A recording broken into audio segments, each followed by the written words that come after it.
All right, hello everyone. Welcome to another episode of Coach Talk. I am Steve Howard, joined here by Midwestern State University head women's basketball coach, Coach Bernita Jackson.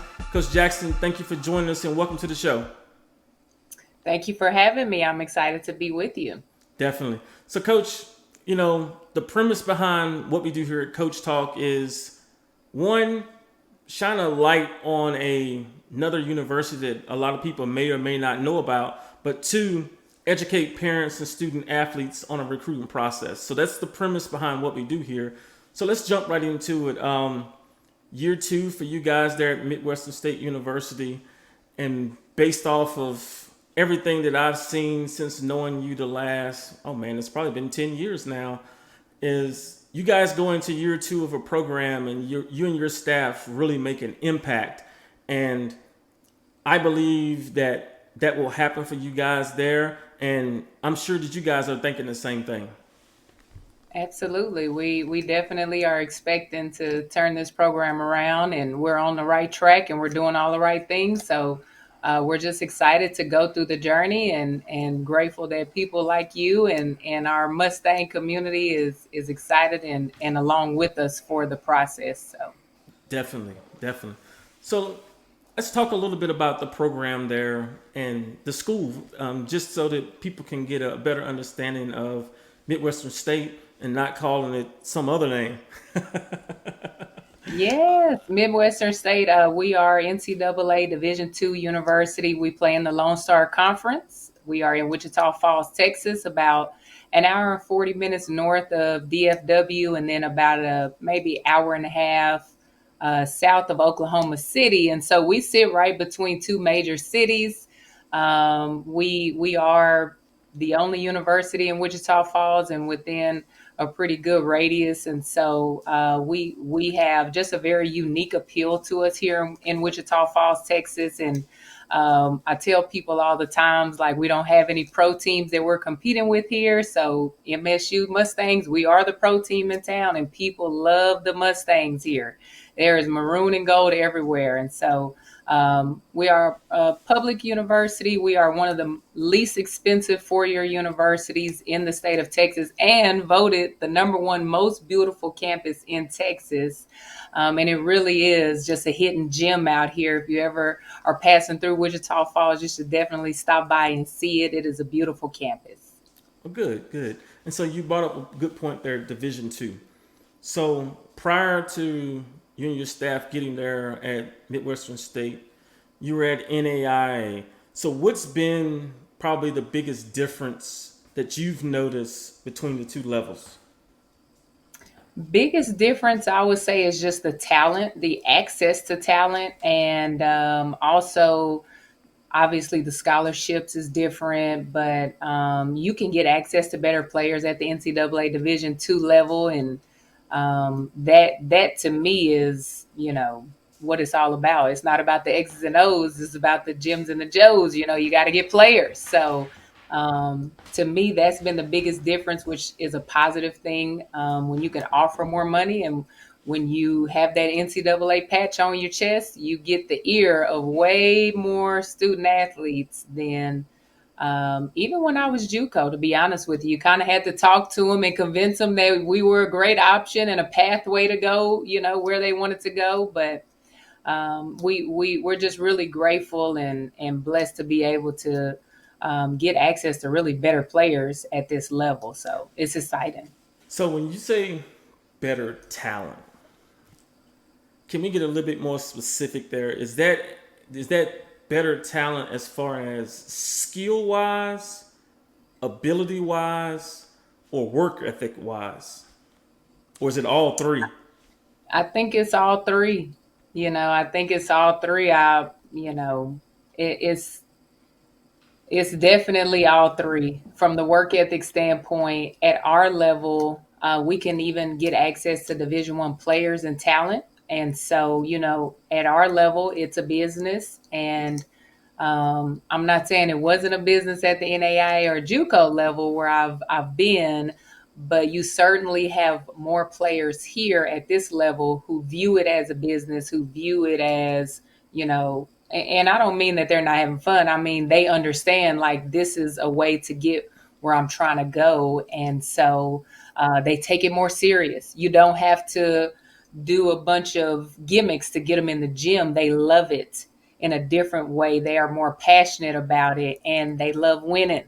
And so they bring it up, they talk about it, they want to get in the gym. And so a little bit different from the level that I came from, where they were more interested in making sure that it was fun and they didn't want to overdo it with having too much basketball. And so for me as a competitor, I always think basketball is fun. That's if I had a day off, I would probably still spend it in the gym. I just love it. And so at this level, and even Division 1, because I played and coached at the Division 1 level before, it is truly not just you have the talent or the skill, it's also the IQ and what you said, the work ethic. Because at the Actually, college level, everybody is somewhat talented, right? Or you yeah. wouldn't be there. But what separates the levels is the work ethic. That's how you really hone in on your craft, is you have a work ethic and you get in the gym and you watch film. So I think it's kind of a layered answer, but for sure it's access to players who love it just as much as you, and who are just as competitive as you, and they think winning is fun, and Yeah. so that's nice. And you brought up something there when you said that competitive as you. And I want student athletes, the parents and the students who watching this, considering playing for you, understanding that you are a very competitive coach.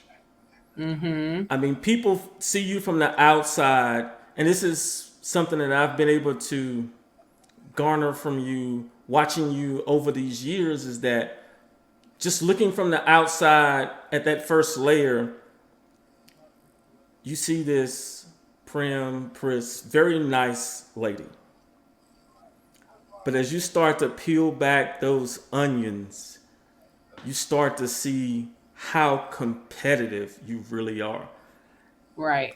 And I think that has really been something that you as a coach have been able to imprint onto every team that you've coached, that competitive drive. And you can see it when they play, especially on the defensive side. And I think that's one of the things that really drew me toward you and your program was, man, she's competitive, and it really carries over to her team, especially on that defensive end of the floor. And I think just me on the outside looking in, I think that's been one of the true calling cards to why you guys have really had to been able to have a lot of success, because defense travels. You can have That's a right. bad shooting night, and defense is going to really keep you in ball games and give you scoring opportunities that you otherwise wouldn't have. And a lot of people don't understand that. And just seeing that and seeing your teams play that way, I mean, I start laughing sometimes. I really do. So you brought up something there too. You start talking about the business aspect of it. How has the whole name, image likeness impacted Division 2? Oh man, it's really tough, to be honest, because um, not not all players are interested in playing. Back when I was coming through, we wanted to play, and so it's a different time where they're viewing this as a business. They're viewing their talent as a business, and I can go to a Division 1 even if I don't play and still get access to NIL.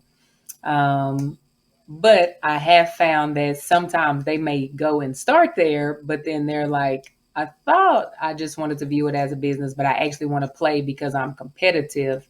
And so you'll see some of those kids hit the portal. But They're also, the NCAA is about to increase scholarships. If they haven't done it already, I need to check on that. But they're about to increase scholarships at the Division I level, so they're going to carry bigger rosters at the Division I level, which will impact us because Wow. our players that we could be getting and starting for us are going to go there. Um, and probably ride the bench or just be a Yeah. practice player. But But I better to think the say they're number a that Division I athlete. right, the last number I heard was women's is going up to 18 full scholarships and men's is going up to 15. Wow. And so that's going to impact us. But again, the competitive ones who want to play don't want to just go and sit on the bench. And so I think we'll be fine because we recruit and we develop.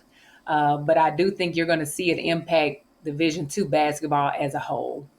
Yeah, you're talking about that's about 300 plus more spots. Interesting. Hmm. Interesting. All right. So let's get into back into this. So coach, what's been your biggest adjustment as a coach you've had to make going from NAIA to Division II? Biggest adjustment, I would just say just learning the lay of the land and um, strangely enough, you would think Division I is similar to Division II as far as rules go, and it is, but it's very different. And even our recruiting calendars are different. Yeah. And so I always knew kind of the Division I stuff because, like I say, I played at that level and then coached at that level. And so even when I was coaching JUCO, most of my players were going Division I. Yeah. So learning the Division II model structure and rules, you know, that was probably the biggest adjustment for me, and just the lay of the land in our conference and the travel. The travel is pretty intense in our conference. We go anywhere from New Mexico to Oklahoma to deep South Texas.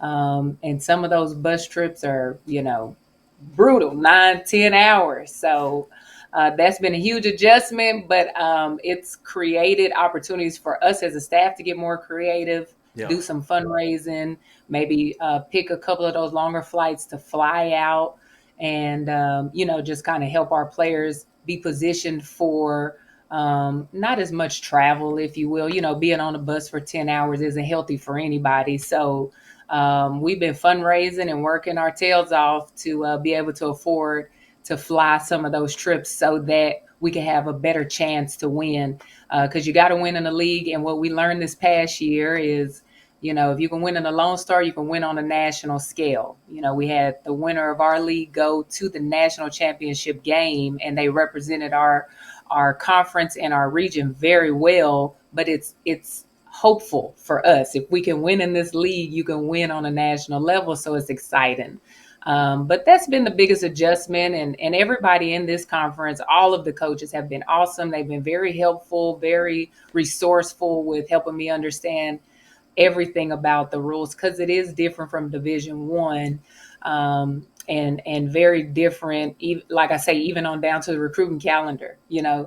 They have their shutdowns. Division II doesn't have a shutdown, and so we could still make calls and we could still visit and go. And they only have certain time periods where they can go out and evaluate. Well, at our level, the calendar this year has changed. We pretty much can go out, at any Whenever. point except for NIL week in November for a couple of days. But they opened up our calendars to where we can go out anytime. And so drastically different, just rules and set of rules to learn. But we're adjusting and learning as we go and excited about it. I mean, some of the changes are good, like them taking off the limits on when we can go out and recruit. That means I can go watch these players even more, and build Exactly. relationships even more, which is exciting. Exactly. So you brought up a point there about the fundraising piece. Hmm. Help me dispel a myth real quick. 'Cause everyone thinks that college programs have this infinite recruiting budget to go to any and every tournament, any and every game to see players play. And That's really not the reality.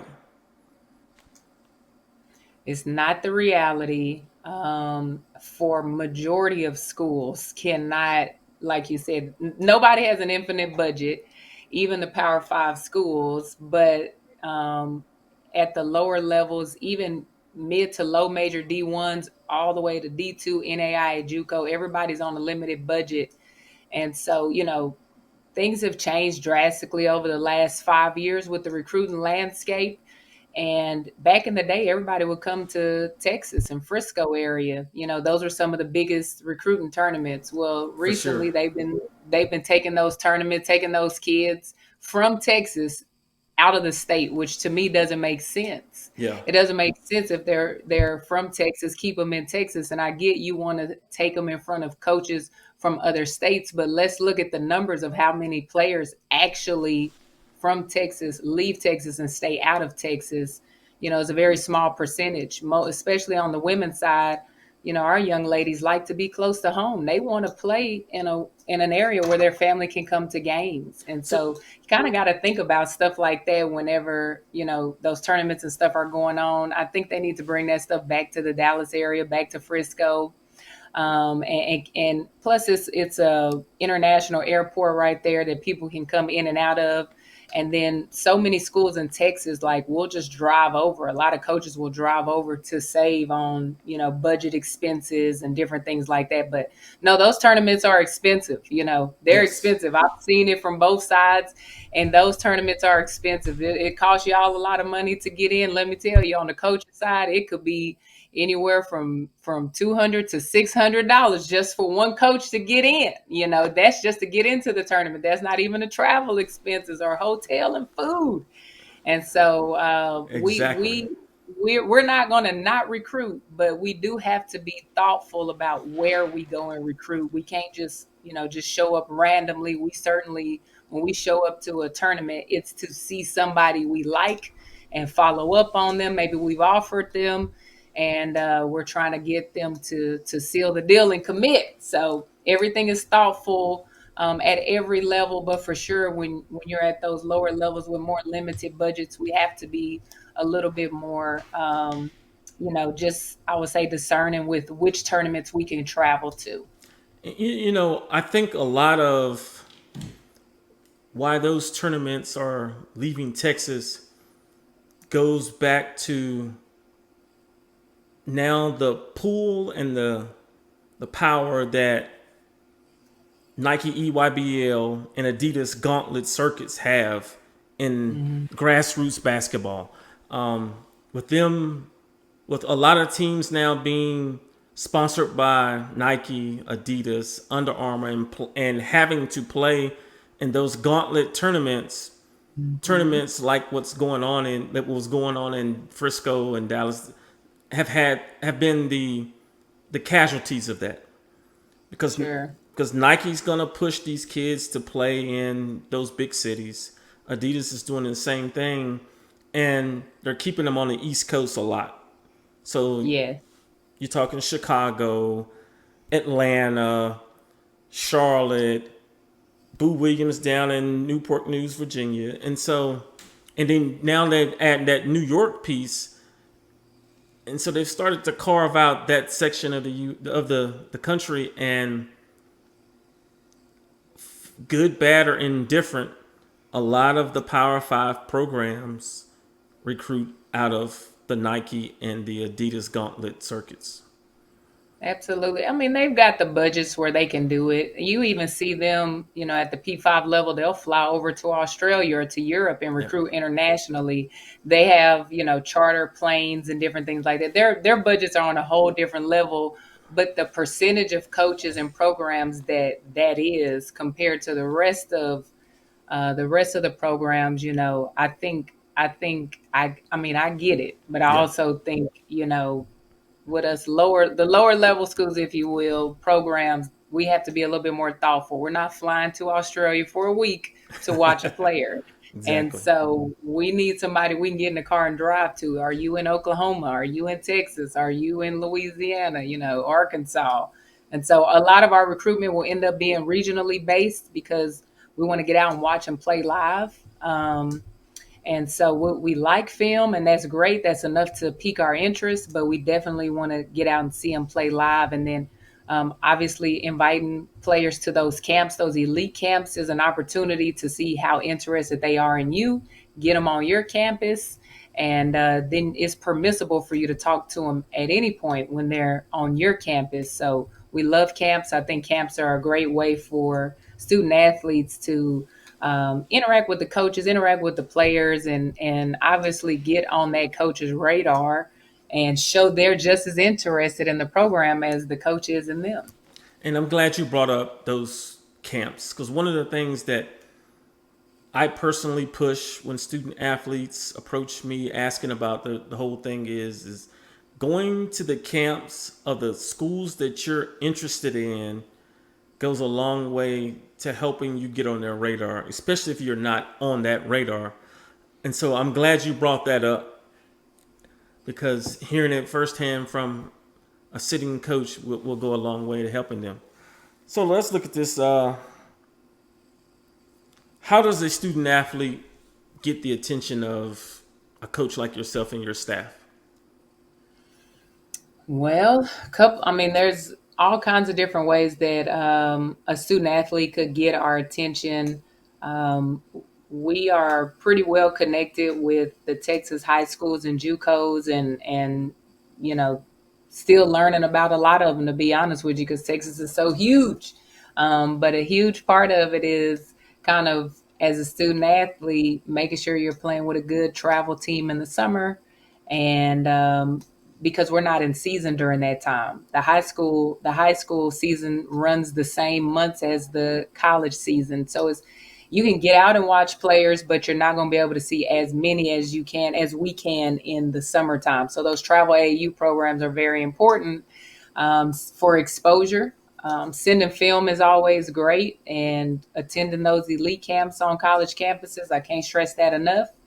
And then, you know, I've even had some players, they'll send emails, they'll have like a link to their YouTube page or their Twitter film, and highlights, as well as good full game films. Those are always great to help with just piquing our interest. Mm-hmm. But even with that kind of stuff, the other side of it that I think players and parents have to understand is it is a need based approach, right? Like I can't have 15 point guards. Okay, so you have to think about what are the needs of that program. And some of that you can assess for yourself by getting online and watching that college program play and looking at their roster on their websites. That's all public information. You can look at that yourself and seeing what their needs are. Okay, they graduate three post players. Well, they're probably going to be looking for post players in the next signing class. And so Yep. I get lots of really talented players that reach out to me all the time and send me their information all the time. And we just can't take them because we don't have a need in that position. And so we'll keep a contact on them, keep an eye on them, and watch them. But sometimes it's just the need base. And so sometimes student athletes are doing all they should do, but if we don't have a need for that position or your specific skill set, we can't have 15 post players. We got to have a point guard. We got to have a shooter. You kind of got to understand, most programs only open up a few spots every year Yeah. unless there's a coaching change. When there's a coaching change, you'll usually see a mass exodus of players. But we kind of, if there's somebody that we like that we can't take, to be honest with you, a lot of us coaches are friends and we talk. And I had a friend just took over a new job this past year, and I recommended to him a really good wing player that we couldn't take. And so as coaches, we kind of help each other out and recommend players that, you might be looking for a point guard. I might be looking for a shooter. And so, we'll talk. And so it's sometimes when players are sending stuff, they get, a little frustrated because they're not hearing anything back.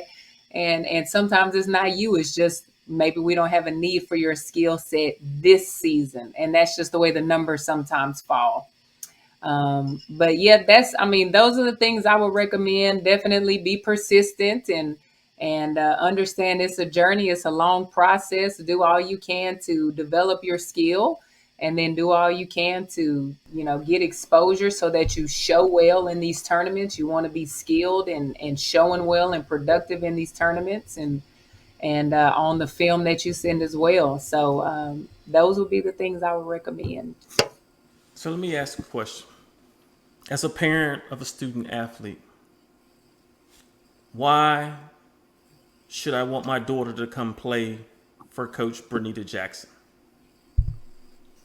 Well, I think it just boils down to we genuinely create a family environment here with our programs everywhere that me and my husband have been. And so, with that family environment, that doesn't mean that anything goes and it's a family reunion every weekend. I'm not saying that. We definitely push our players, we challenge them, we develop them, we mentor them, and we teach them how to be not just great players, but they're going to be really high achieving students as well as human beings. So we focus on building the people who carry the culture, and I have found that in building the people, that when it's time to play basketball, they go hard because they understand how much you care about them first. And so I don't know a parent that wouldn't want their child to play for a coach that views their daughter as a person, not just as a business deal. It is business, yes, but I also am aware that they're people, they're humans, they're going to have areas that they got to grow in, and that's my job to help them grow in those areas. I understand they're going to do some things well and they're going to make a few mistakes. And so I'm there to kind of help guide them through those different ups and downs that they'll go through as a student athlete. Gotcha. So, on the lines of student athlete, what's like a typical day for the players you have there in your program at Midwestern State? Typical day. Well, when we are, just kind of depends on what time of the season that we're in. If we're in the preseason, it's going to be a lot more strength and conditioning, meetings, team bonding type of stuff, study halls, going to class. Now, but when we're in season, you're going to have probably a little bit less of some of the team building and team bonding stuff and community service stuff. You're going to have a little bit more, practice and film and skill sessions and that kind of stuff. So we'll start out the day about 7 a.m., do some conditioning, and then they'll go to class from about 8 to maybe noon. And then we start practice at noon. So we get going from 12 to 2, and then they take a little break and maybe go get a bite to eat and rest. And then we'll lift weights later in the afternoon around 4. And then as far as the team stuff goes, we don't do anything else with them after that. So after 4, they're free to do study hall or, eat dinner or catch up with maybe a family member or a friend, whatever they need to do, join a study group, maybe even go to a football game or soccer game. But we try to give them some time to be normal students and not just be, all basketball, because they need a little balance. But it's a pretty intense day as a student athlete, especially in our program. And so you're gonna be ready to roll when you when you play with us. Gotcha. Two final questions, and I'll ask them together. Mm-hmm. One is, what's your philosophy on recruiting a player to be a part of your program? And then the second part to that is, what are some red flags that you guys look for in that process? Yeah, really good question. So, recruiting philosophy is I look for student athletes that are already doing at least about 80% of what I'm going to want them to do when they get here. And so for us, it kind of boils down to our coaching philosophy. We believe in being, disciplined, mentally tough, and having a relentless work ethic. And so I kind of look for those kinds of things when we're in the recruiting process. What's their work ethic like? When I call or text them throughout the week, are they in the gym? Are they with a trainer? Are they doing something basketball wise? Or are they only showing up to practices? If they're only showing up to practices, that's going to probably be a red flag, because when you get here, Most people don't all of a sudden get more dedicated, if that makes sense. You got to kind of already be internally motivated, at least somewhat where you at, and committed to your craft. And then as far as just like the discipline piece, I learned that a lot of times by interacting with their parents and seeing how they interact with their parents and hearing the different conversations that they have with their families, because you know, the parents will tell you, you know, she's doing this or she's not doing that. And you know, and if I'm hearing a lot of what she's not doing, or if I hear the parents or them talk a lot about that they don't like the current coach that they're playing for, that's a red flag for me. Because at the end of the day, we have all had to work a job or play for a coach that we didn't like. And at the end of the day, it ain't about you liking them or them liking you. Either you can produce or you can't. Okay. And so when I'm listening to you talk and you bashing your coach, that's foreshadowing what you finna do to me. And so I don't want no part of that. That's a red flag as well. But we just look at that kind of stuff. If they respect their parents, then they'll probably respect me. Like if they have a good relationship with their current coach, they'll probably have a good relationship with me. If they get along with their teammates now, they'll probably get along with their teammates when they get to us. And so we look at that kind of stuff. Obviously, skill set is based on, again, needs and what we want. You know, we like to get up in people's face and guard and you know, just pressure people. And so we look for players that are already playing in programs that play pressure defense, because then we can just add on top of the foundation that you already have. Same thing with my post players. I kind of look at how well they run the floor, how good their hands are. Do they catch the ball pretty well?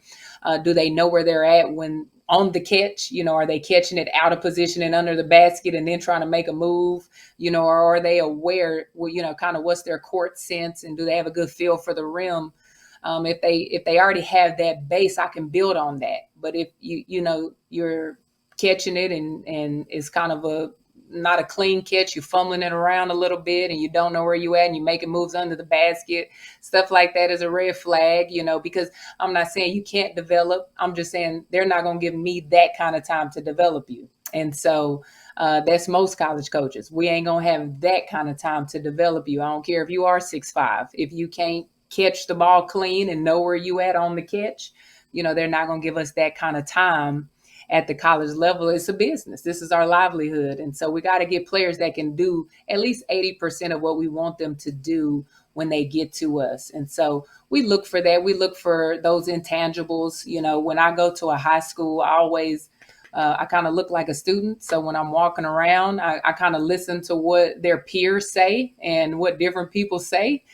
Even the janitor, you know, they'll tell you stuff about different players. And so it's always interesting the impact that you leave and what people say about you when you're not around. That tells me a lot as a coach about your character and what they're going to say about you on my campus.